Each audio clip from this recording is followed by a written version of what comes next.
सभी को नमस्कार। आर्य एडू ऐप के चैनल पर आपका स्वागत है। मैं निर्मल कुमार आर्य आपके सामने आपकी बहुत सारी शंकाओं और समस्याओं के समाधान पर चर्चा के लिए आपके सामने रूबरू हूं। हालांकि समाधान मेरे पास भी नहीं है।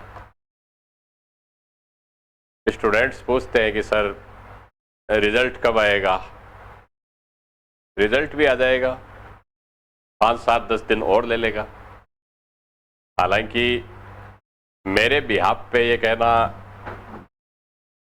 क्योंकि मुझे व्यक्तिगत तौर पर कोई फर्क नहीं पड़ता, लेकिन जिस स्टूडेंट का सिलेक्शन होता है मैं भी समझ सकता हूं कि हृदय की धड़कनें थोड़े समय के लिए विचलित होती हैं, सांस ऊपर नीचे होता है। ये स्वाभाविक प्रक्रिया है। अगर आपको हल्का सा तनाव हो रहा है, हल्का सा ही, तो एक सहज प्रक्रिया है, सहज एक प्रक्रम है जिसके तहत हम सभी को गुजरना पड़ता है। रिजल्ट आ जाएगा। मेरिट कितनी रहेगी? मेरिट भी जितनी, हमें कोई अंतर्यामी नहीं हूं, लेकिन जितनी बताई है उससे 2, 4, 5 नंबर ऊपर नीचे हो सकती है। नीचे होने के चांस ज्यादा है।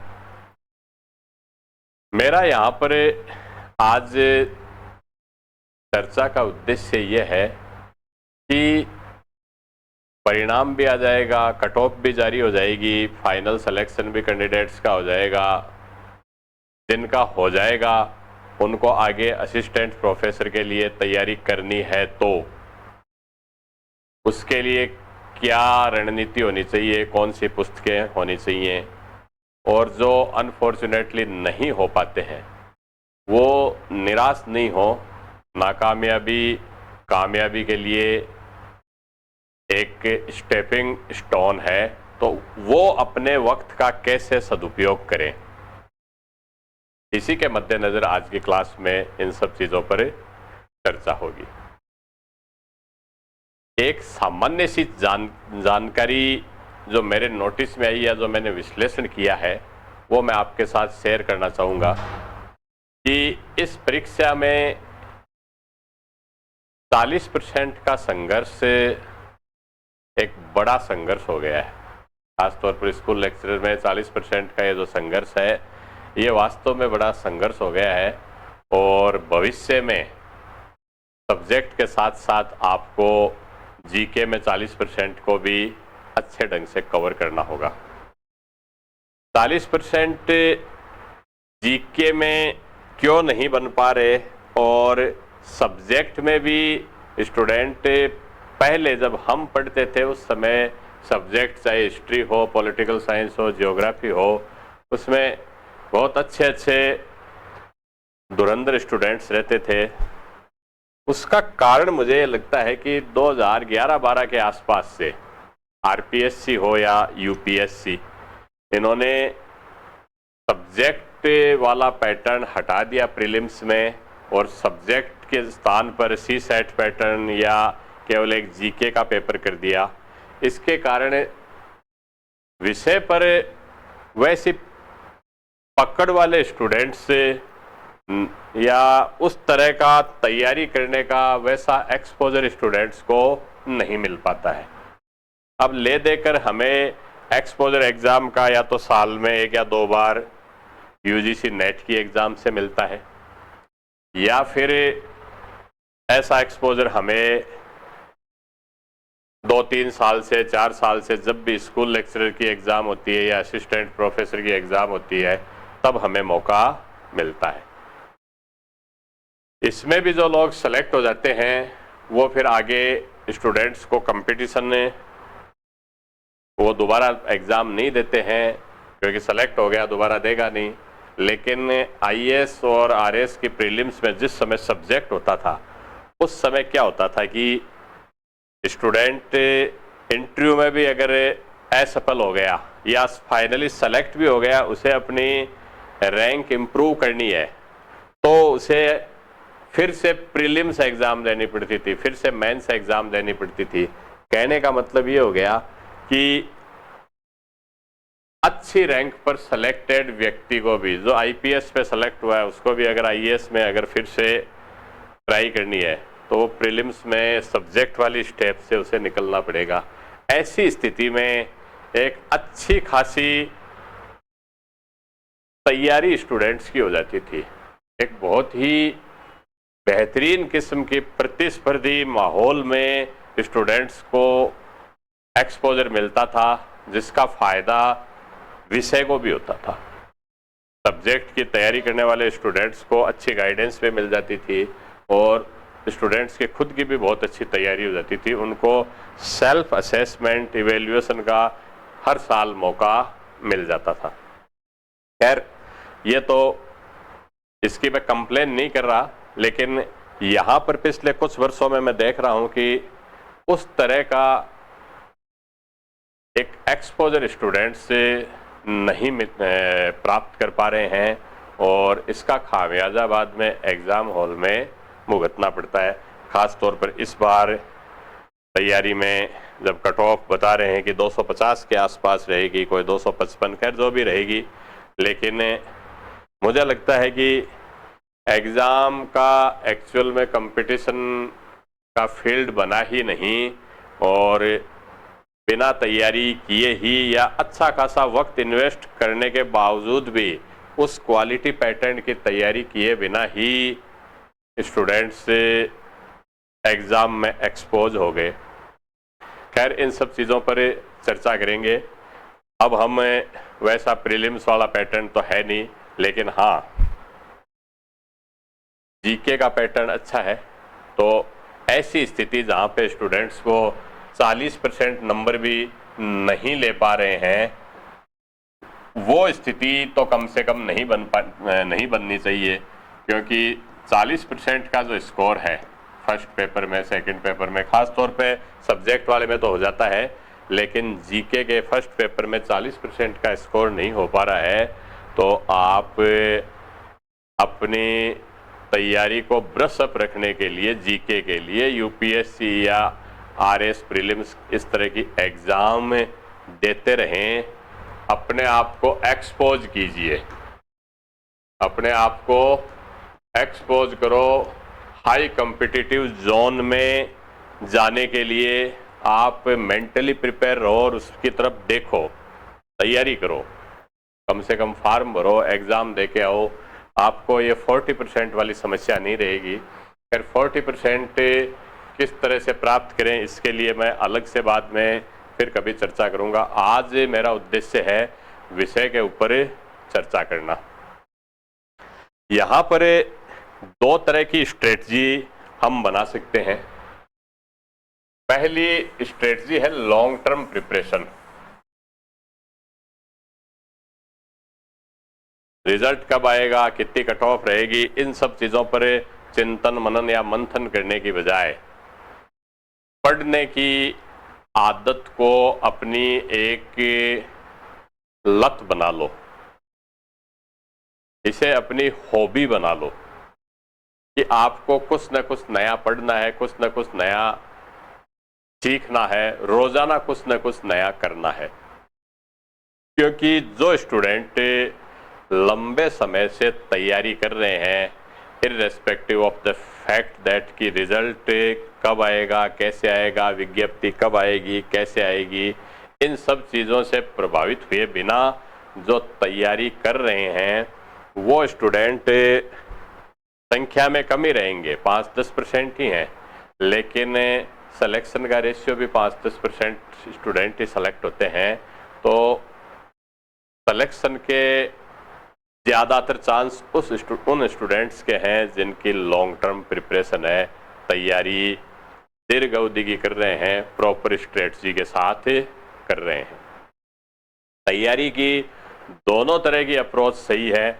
आपकी टेक्स्ट बुक मूल किताबें पढ़ के खुद के नोट्स बनाने वाली अप्रोच भी सही है, या आप अच्छी गाइड, पिछले वर्षों के पेपर बार बार प्रैक्टिस कर रहे हैं, वो शॉर्ट टर्म स्ट्रेटजी भी ठीक है। अपने को लॉन्ग टर्म स्ट्रेटजी और शॉर्ट टर्म स्ट्रेटजी दोनों तरह की स्ट्रेटजी यहाँ पर अपनानी पड़ेगी। पहली खास तौर पर अगर आप असिस्टेंट प्रोफेसर के लिए तैयारी कर रहे हैं, असिस्टेंट प्रोफेसर के लिए अगर तैयारी कर रहे हैं तो आपको थोड़ा परीक्षा का तैयारी का स्तर बढ़ाना पड़ेगा, क्योंकि आपका कंपटीशन ज़्यादातर उन स्टूडेंट्स से है जो ऑलरेडी जॉब में, ज़्यादातर की मैं बात बता रहा हूँ, फ्रेशर स्टूडेंट भी सेलेक्ट होंगे, लेकिन मैंने देखा है कि ज़्यादातर 90% स्टूडेंट्स वो हैं जो स्टेटिस्टिक्स के आंकड़े या जैसा सिचुएशन आती है, लगभग 90 या मोर देन 90% स्टूडेंट्स वो हैं जो ऑलरेडी स्कूल व्याख्याता में सेलेक्ट हो चुके हैं, चयनित हो चुके हैं, अच्छी रैंक पे चयनित हो चुके हैं, यानी उनकी बेस प्रिपरेशन अच्छी है। अब कंपटीशन केवल उसी वर्ग में है तो उनके लिए डीप तैयारी चाहिए, सतही तैयारी और कम टाइम की तैयारी से काम नहीं चलेगा। तो यहाँ पर कुछ लॉन्ग टर्म प्रिपरेशन के लिए बेसिक टेक्स्ट बुक्स की ज़रूरत पड़ती है। स्कूल लेक्चरर में आप केवल गाइड या पिछले वर्षों के पेपर से भी निकाल सकते हैं। यहाँ पर आपको थोड़ा सा तैयारी का लेवल जीके के पेपर में भी बहुत हाई करना पड़ेगा और सब्जेक्ट में भी बहुत ही हाई करना पड़ेगा। तो कुछ कोर बुक्स मेरे सामने पड़ी हैं, इनकी आपको मदद लेनी पड़ेगी। मैं अलग अलग सेक्शन वाइज इन किताबों के बारे में मैं बता देता हूँ। जैसे अगर हम प्राचीन भारत की देखें,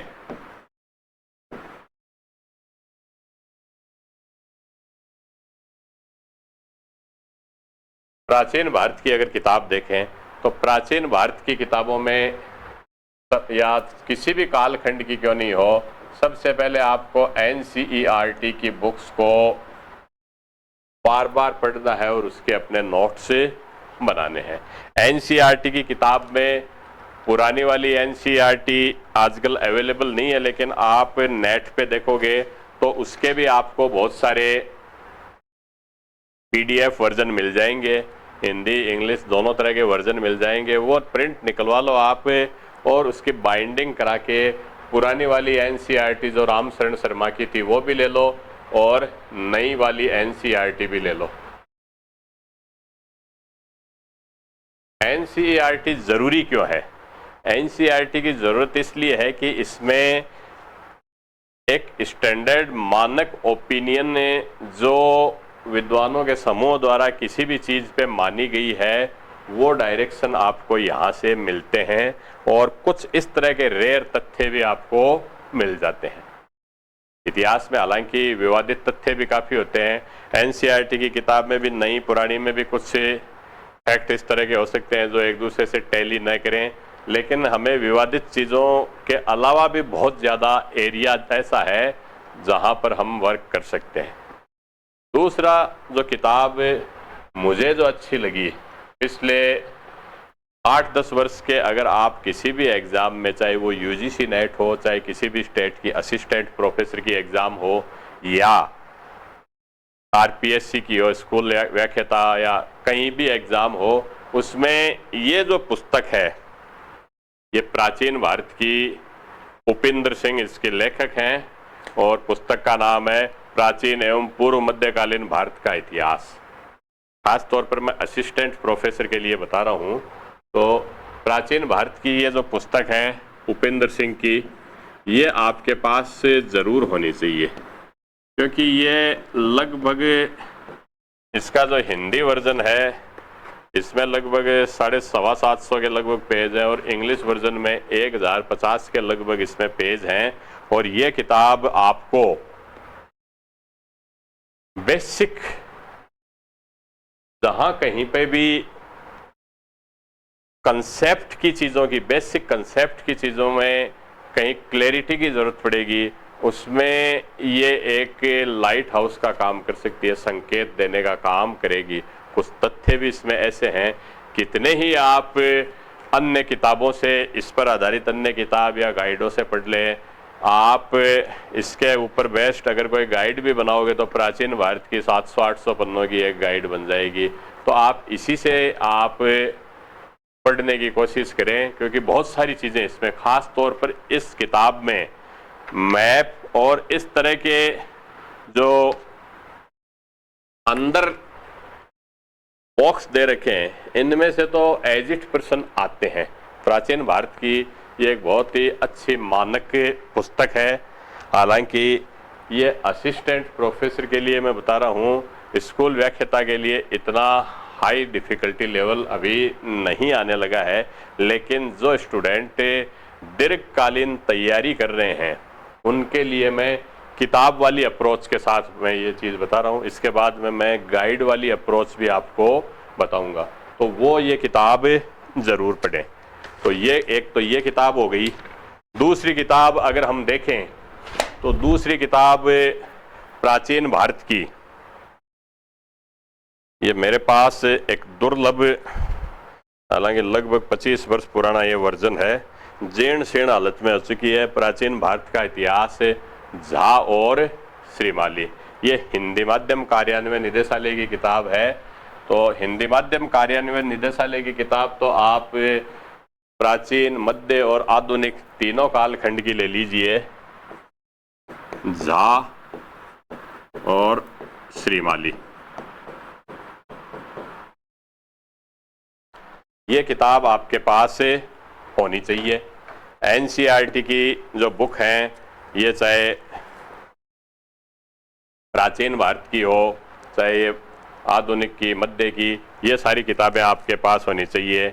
चाहे विश्व इतिहास की ये जो किताब है, ये भी आपके पास होनी चाहिए। और एनसीईआरटी की जैसे मैंने बताया कि राम शरण शर्मा वाली या सतीश चंद्रा वाली या विपिन चंद्रा वाली, तीनों प्राचीन, मध्य, आधुनिक वाली किताबें भी अगर आपके पास हैं तो आपकी कंसेप्चुअल क्लैरिटी इससे बहुत अच्छी बनेगी।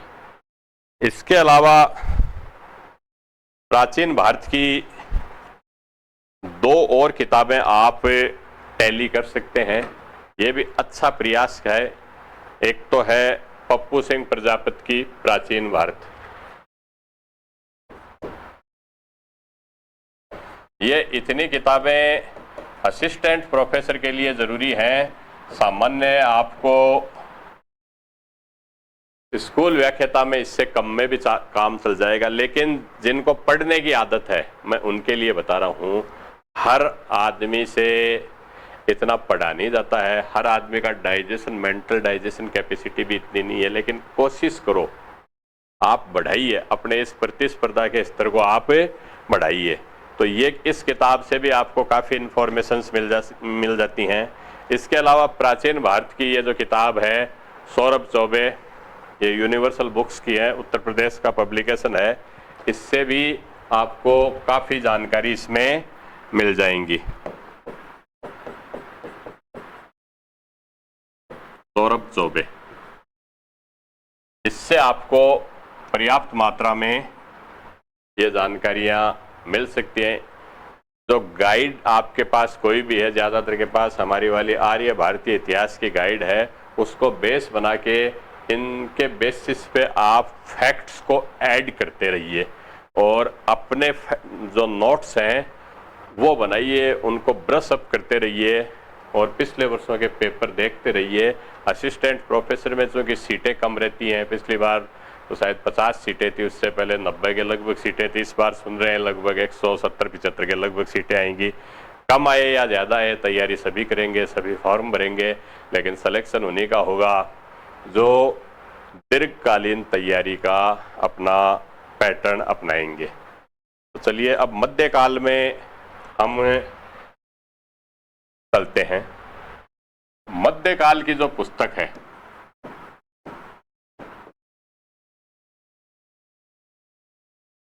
मध्यकाल में एलपी शर्मा, एक तो ये पुस्तक है, दूसरा हिंदी माध्यम कार्यान्वयन निदेशालय की 2 वॉल्यूम में किताब आती है हरीश चंद्र वर्मा की, हिंदी माध्यम कार्यान्वयन निदेशालय। ये किताब है दिल्ली विश्वविद्यालय की हरीश चंद्र वर्मा की। ये काफ़ी जीर्ण शीर्ण किताब हो चुकी है मेरे पास, तो इसका पहला वॉल्यूम भी है। तो ये दोनों वॉल्यूम आप एक ही संपादक द्वारा, हरीश चंद्र वर्मा द्वारा लिखे गए, संपादित किए गए हैं। तो ये किताब आप देखें। हालांकि आजकल मैं ये भी बता दूं कि इनमें से क्वेश्चन आना कम हो गया है। इन किताबों को तो हम जैसे जो गाइड लिखते हैं उन लोगों ने लगभग छान लिया, इनकी सार समरी भी इसमें आ गई है। तीसरा NCERT, ये पुस्तक है। चौथी किताब है ये तराइन से पानीपत, ये दिल्ली सल्तनत की पप्पू सिंह जी प्रजापत द्वारा लिखी गई और मुगल काल की है, मुगल कालीन भारत। तो इनको भी आप नोट्स, अपने नोट्स बनाने में मदद ले सकते हैं। तो चौथी किताब मैं लेखक का नाम ही लिख देता हूं, पप्पू सिंह प्रजापत। ये किताब भी काफ़ी अच्छी है। इसके अलावा एक किताब SK पांडे की आती है, इस किताब की भी आप मदद ले सकते हैं। अब आप कंप्लेन करेंगे कि सर इतनी सारी किताबें, देखिए हर एक आदमी से तो पढ़ा नहीं जाएगा, लेकिन जो पढ़ लेगा और खुद अपने नोट्स बना लेगा वो कामयाब भी हो जाएगा।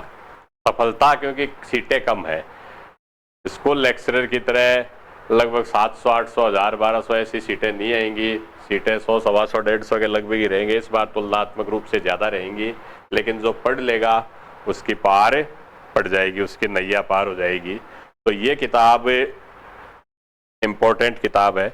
इसके अलावा आधुनिक भारत में अगर हम देखें,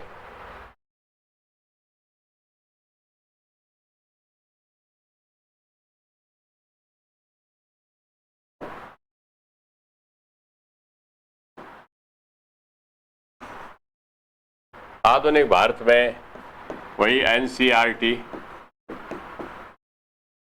नई और पुरानी, ये दोनों तो लेनी ही लेनी है। इसके अलावा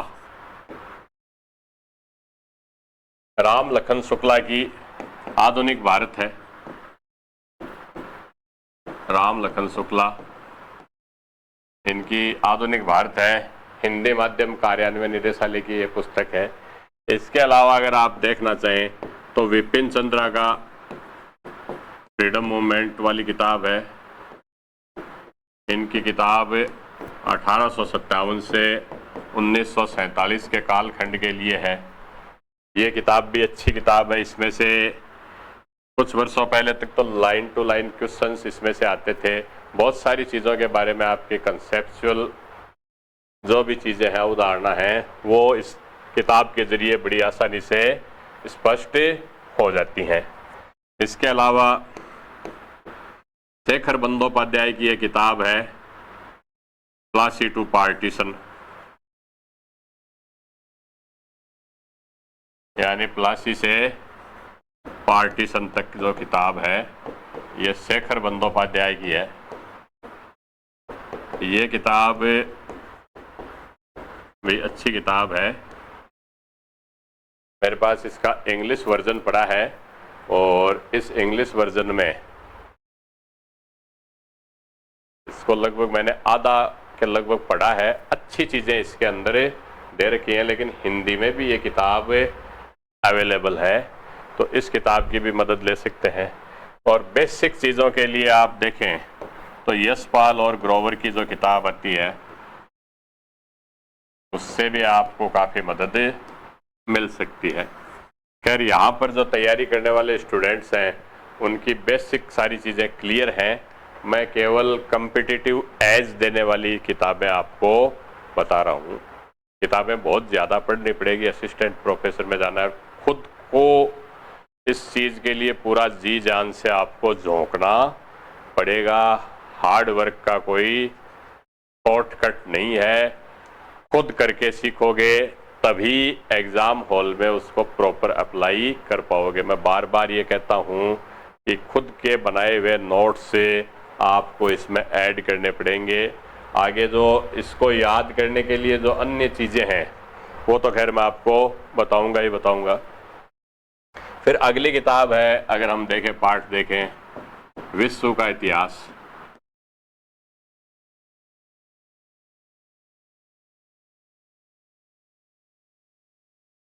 विश्व के इतिहास में बहुत सारी चीज़ें इसमें शामिल हैं। जैसे पहली जो चीज़ है, क्योंकि ये टेबल पर इतनी सारी किताबें इसमें आ नहीं पा रही हैं, तो मैं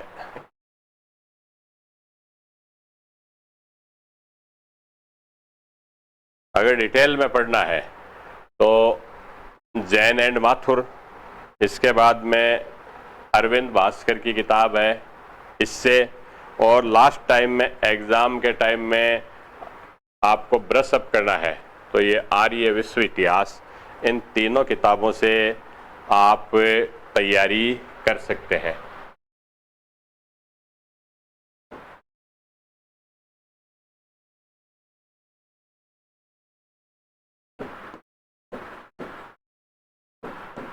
अरविंद भास्कर, और तीसरा अगर गाइड के रूप में देखें तो आर्य विश्व इतिहास।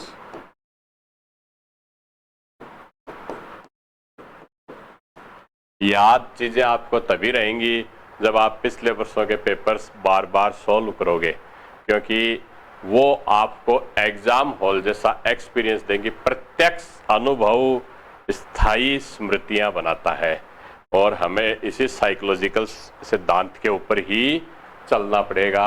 प्रत्यक्ष रूप से हमें मेमोरी इसमें बनानी पड़ेगी। अगली किताब अगर हम देखें, इसमें राजस्थान का इतिहास का पोर्शन भी आता है।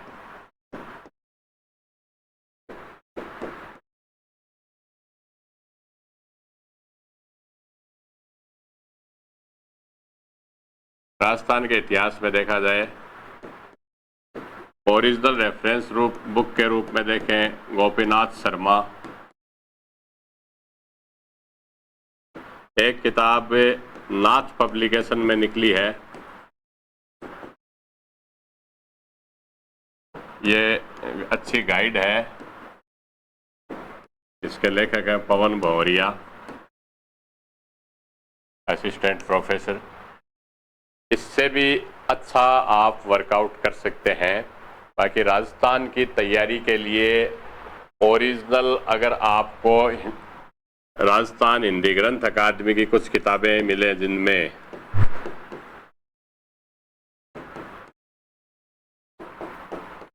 अगर टाइम अलाउ करे तब की बात है, क्योंकि एक एक के पार्ट पे किसान आंदोलन हो, चाहे 1857 का मूवमेंट हो, प्रजामंडल हो, बहुत सारी डिटेल वर्क इस पे हो चुका है। और अगर पेपर सेट करने वाला इन मूल किताबों में से आग ले गया, कोई किताब लेकर अगर कोई प्रश्न बना लिया, तो रियल में स्टूडेंट्स के लिए डिफ़िकल्टी लेवल काफ़ी ज़्यादा हो सकता है, क्योंकि ये फील्ड अभी तक अनटच्ड था, अनएक्सप्लोर्ड था। अब इस पर वर्कआउट होना शुरू हुआ है, तो यहाँ पर काफ़ी गुंजाइश है अंतर क्रिएट करने का। लेकिन किताबें इतनी ज़्यादा हैं एक एक टॉपिक पर, अगर आप देखोगे तो आपको अगर वक्त अलाउ करता है तो आप अपने लेवल पे इन चीज़ों को एक्सप्लोर ज़रूर करना। एक टॉपिक आता है हिस्टोरियोग्राफी, जिसे इतिहास दर्शन इतिहास लेखन कहा जाता है। जो छठा पेपर है इतिहास दर्शन व इतिहास लेखन, इतिहास लेखन, ये एक ऐसा पेपर है जो स्कूल व्याख्याता की तैयारी करने वाले स्टूडेंट्स का भी नहीं पढ़ा हुआ होता है। इसमें काफ़ी अंतर आप क्रिएट कर सकते हैं। इसमें बहुत सारी किताबें हैं, मैं सभी किताबें आपको दिखा देता हूं। जैसे सामान्य जनरल इंट्रोडक्शन के लिए HD सिंह और चित्रा राव की राज पैनोरमा पब्लिकेशन की है। ये आपको पूरा सिलेबस बता देगी। राज पैनोरमा, ये HD सिंह व चित्रा राव इनकी है। एक किताब अभी जो नई आई है उसके जो लेखक हैं अमित रैंकवार, इनकी किताब है। मुझे जो एक किताब बहुत ही अच्छी लगी इसमें पढ़ने में, वो किताब है ई श्रीधरन की इतिहास लेख, एक पाठ्य पुस्तक। ई श्रीधरन इतिहास लेख, श्रीधरन, इनकी जो किताब है इतिहास लेख, ये किताब काफ़ी अच्छी किताब है। और इसमें से आप लाइन टू लाइन बीच में खुद पढ़ के अगर आप नोट्स बनाते हैं तो एक डाइजेस्टिव स्टडी भी होगी और इसमें काफ़ी हद तक आपको तैयारी में भी मदद मिलेगी। एक पुस्तक है इतिहास दृष्टि, विकास नौटियाल की।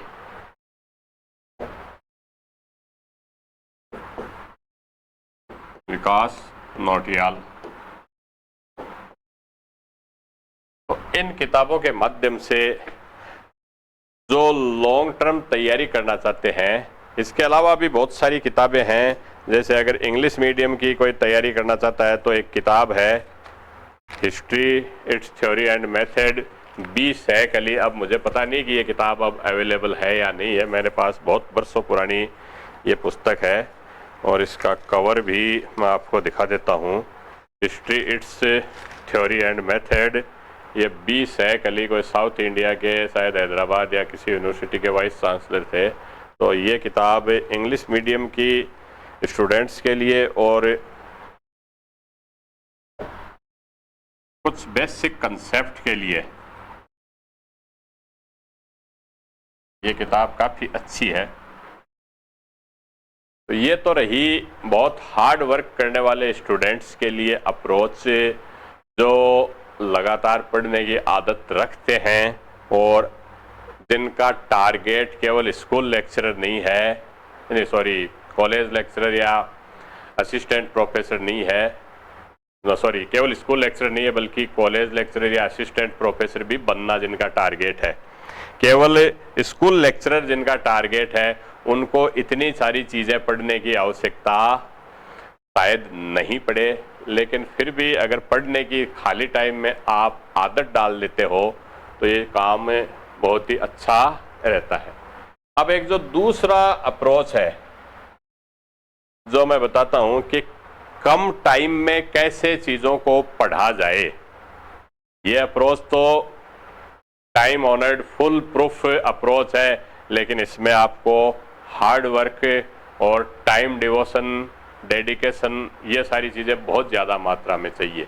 अब कम समय में अगर आपको सारी चीज़ें क्लियर करनी है तो उसका भी एक अप्रोच है और आप अगर प्रॉपर इस स्ट्रेटजी पर काम करें तो असिस्टेंट प्रोफेसर में भी आप सेलेक्ट हो सकते हैं, लेकिन साथ में एक आधी बुक उसमें पढ़नी ज़रूर पड़ेगी। लेकिन स्कूल व्याख्याता के लिए तो बड़ी आसानी से आप इस अप्रोच के साथ सेलेक्ट हो सकते हैं, बशर्ते आपके जीके में अच्छा स्कोर हो रहा है। जीके और साइकोलॉजी अगर आपका अच्छा होता है तो आप केवल आर्य भारतीय गाइड,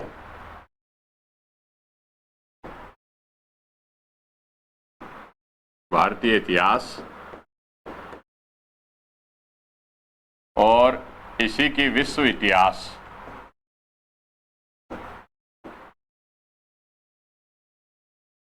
और एक राजस्थान इतिहास की कोई भी गाइड,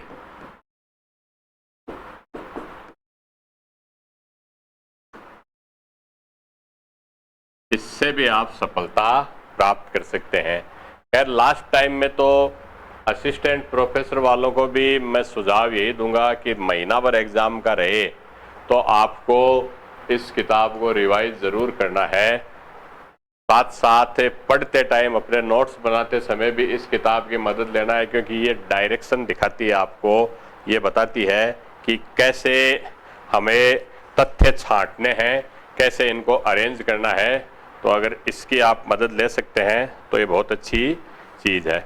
इसके अलावा इसमें अन्य जो चीज़ जो काम आएगी वो पिछले वर्षों के पेपर वाली अप्रोच है, जिस पर सामान्यतः स्टूडेंट्स ध्यान ही नहीं देते हैं। पता नहीं क्यों नहीं ध्यान देते हैं, ये मेरे समझ के परे की चीज़ है। मैं इतनी बार स्टूडेंट्स से बता भी चुका हूँ, मैं जो पर्सनली मेरे पास मिलने आते हैं उनको भी बताता हूँ कि भाई पिछले वर्षों के पेपर पढ़कर या देखकर आप एग्ज़ाम की लाइन और लेंथ उसको जज करने की कोशिश करें। आप अपनी तैयारी का इवैल्यूएशन भी तभी कर पाएंगे जब पिछले वर्षों के आप पेपर देखेंगे।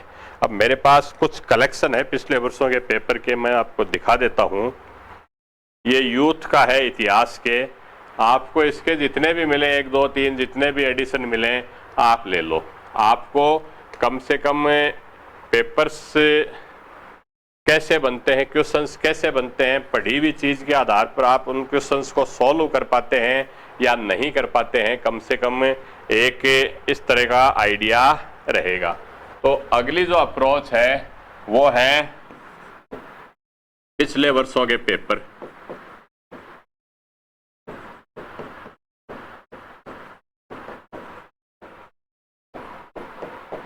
पिछले वर्षों के पेपर, इन पेपर में आप शुरू इससे कर सकते हैं, यूथ के पेपर हैं। दूसरा है ऐसा ही एक उत्तर प्रदेश का पब्लिकेशन और है, अरिहंत, इससे भी आप हेल्प ले सकते हैं।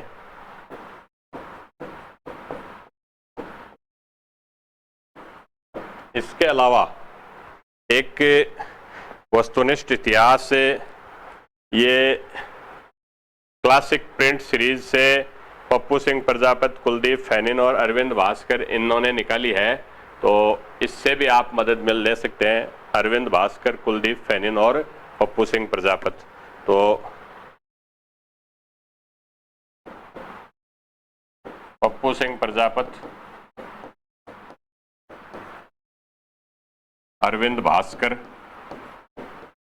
इनके जो पिछले वर्षों के पेपर हैं ये भी हेल्प कर सकते हैं।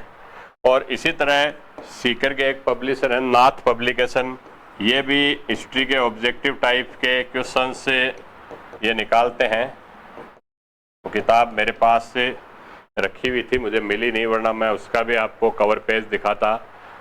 मेरा यहाँ पर उद्देश्य ये है कि बहुत सारे स्टूडेंट्स मिसगाइड होकर ये मानते हैं कि साहब गाइड, पिछले वर्षों के पेपर, इनसे कोई ज़्यादा मदद नहीं मिलती। मेरा ये मानना है जबकि कि आपको सबसे ज़्यादा मदद तैयारी में पिछले वर्षों के पेपर ही देते हैं। सबसे ज़्यादा मदद पिछले वर्षों के पेपर से मिलती है, उसके बाद में गाइड से मदद मिलती है। और अगर यहाँ पर कहीं कन्फ्यूज़न हो तब आप रेफरेंस बुक को कंसल्ट कीजिए, और जैसे ही आपको जब कभी फ्री मन रहे तो आप फ्री माइंड रहे तो आप ओरिजिनल बुक को भी साथ साथ पढ़ते जाइए, ताकि ये पढ़ने के बाद में आप ओरिजिनल बुक पढ़ते हैं तो आपको किताब के पढ़ने का एक प्रॉपर डायरेक्शन और ओरिएंटेशन आपको मिल जाएगा।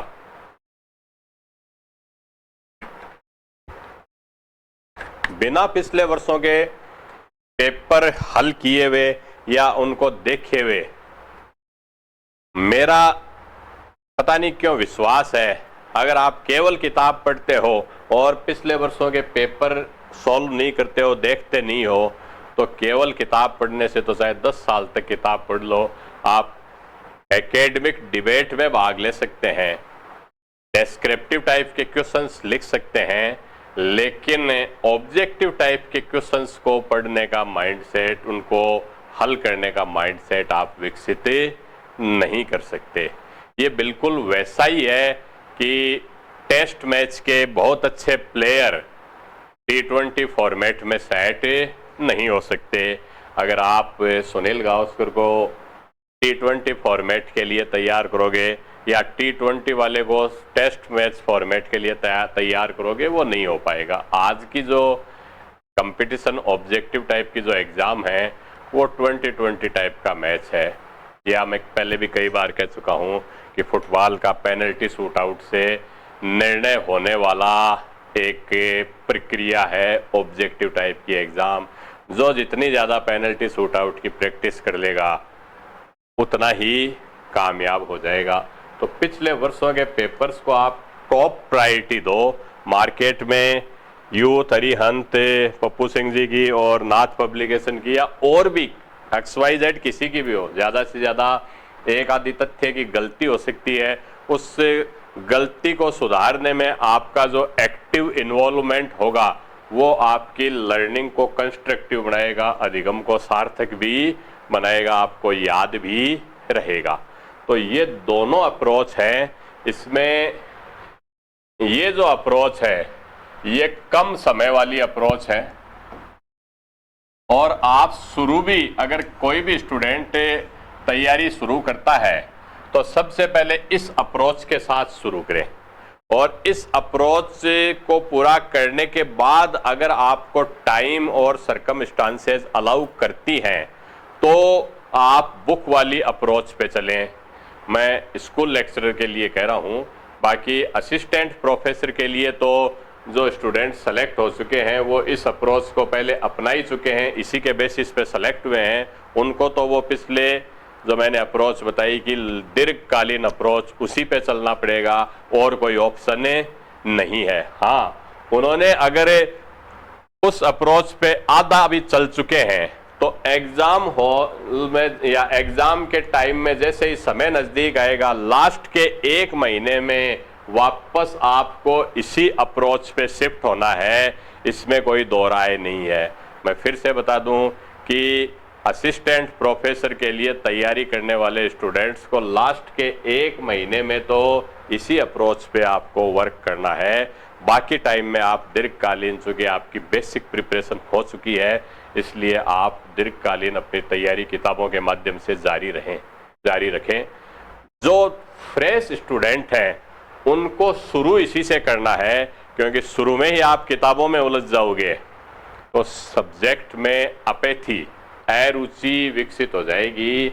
आप सब्जेक्ट की बेसिक जानकारी इससे जुटाएं। जितना आपका पूर्व ज्ञान बढ़ता जाएगा, नए ज्ञान को ग्रहण करने की आपकी ग्रहणशीलता, ग्रेस्पिंग कैपेसिटी उतनी ही ज़्यादा बढ़ेगी और फिर आप किताबों की तरफ भी अगर वक्त और सिचुएशन अलाउ करे तो स्विच ओवर कर सकते हैं। बाकी इस इतने से काम में ये जो एक बोर्ड पे लिखा हुआ है इसमें आपको कम से कम 12 माह का समय चाहिए। अगर इतना सा काम करते हैं तो भी आपको कम से कम 12 महीने का समय चाहिए। जो भी आप रोज़ चाहे 8 घंटे 10 घंटे पढ़ते हैं तो भी आपको 12 महीने का इसमें समय चाहिए। अब एक छोटी सी चर्चा में एग्ज़ाम के तैयारी करने वाले लोगों के लिए तैयारी कैसे करें इसके माइंडसेट पे कर दूं तो मेरा ये मानना है कि आप पॉजिटिव मेंटेलिटी वाले लोगों के साथ रहिए। निष्क्रिय और नेगेटिविटी मेंटेलिटी वाले लोगों को, नेगेटिव मेंटेलिटी वाले लोगों से दूरी बनाओ और पॉजिटिव मेंटेलिटी वाले लोगों के साथ आप बने रहें, तभी आप एग्ज़ाम में सफल हो पाओगे। Passivity and negativity both are equally dangerous, यानी निष्क्रियता और नकारात्मकता दोनों ही इक्वली खतरनाक हैं। और जो भी आप पढ़ें उसमें टाइम की क्वालिटी, यानी क्वालिटी टाइम है वो आप ज़रूर दें। 12 घंटे पढ़ रहे हो उसमें टाइम की क्वालिटी बड़ी पुअर है, यानी पढ़ते पढ़ते आपने इस जीके जंजाल को गले में डाल रखा है, मोबाइल को, इसका दूसरा नाम मोबाइल है। तो इस आफत को आपने अगर गले में डाल रखा है ना तो सोशल मीडिया और ये सारी चीज़ें आपकी क्वालिटी टाइम है इसको गिरा देंगी, आपका कंसंट्रेशन ब्रेक होगा। क्वालिटी टाइम के लिए मोबाइल से दूर रहें।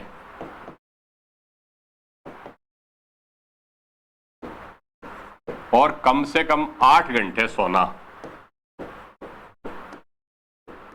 और कम से कम 30 मिनट एक्सरसाइज, व्यायाम। और अगर ज़्यादा व्यायाम भी नहीं हो पाए तो 30 मिनट घूमना, मॉर्निंग वॉक, इवनिंग वॉक, पैदल चलना, वो सारा होना चाहिए। ये अच्छी हेल्थ रहेगी, तभी आपका स्वास्थ्य, दिमाग, ये सारी चीज़ें भी अच्छी रहेंगी, तभी आप ग्रेस्प कर पाओगे। और चौथा चीज़ है, ऐसे 3-4 दोस्तों का समूह रखो जिसमें नेगेटिव और पैसिव लोग नहीं रहे। 3-4 दोस्तों का समूह है जिसमें कोई भी नेगेटिविटी वाले लोग ना हो, तभी आप इन चीज़ों से अच्छा क्वालिटी टाइम दे पाओगे। और 5वां, इसमें आप अच्छी हॉबी विकसित करो। और हॉबी में मैं कहता हूँ कि सबसे बढ़िया हॉबी, अगर आप पढ़ने को ही विकसित हॉबी बना लेते हैं तो आपको थकान ही नहीं होगी। हालांकि ये व्यक्तिगत रुचि का विषय है कि reading and travelling these are best hobby. पढ़ना और घूमना सबसे अच्छी हॉबी है। बीच में बोर हो जाएं तो कोई पिक्चर देख लें, वो भी मोबाइल पे न देखें, क्योंकि ये मोबाइल फिर आपको एडिक्शन की तरफ ले जाएगा। मोबाइल से दूरी, यानी केवल कोई ऑनलाइन क्लास लेनी है उतना ही देखें, फेसबुक, व्हाट्सएप, बाकी सारी चीज़ों से दूरी बनाए रखें, तो ये आपकी क्वालिटी जो टाइम है उसको ये बढ़ा देगा। अन्यथा टाइम की क्वालिटी गिर जाएगी, टाइम की क्वांटिटी आपकी बढ़ जाएगी। 16 घंटे 18 घंटे भी पढ़ रहे हो लेकिन उसमें क्वालिटी नहीं है तो आप इस चीज़ों को लर्न नहीं कर पाएंगे। तो चलिए फिर कभी इसी तरह की चर्चा के साथ आपको हिस्ट्री की जो बेसिक जानकारी है उससे आपको रूबरू कराते रहेंगे। Thank you.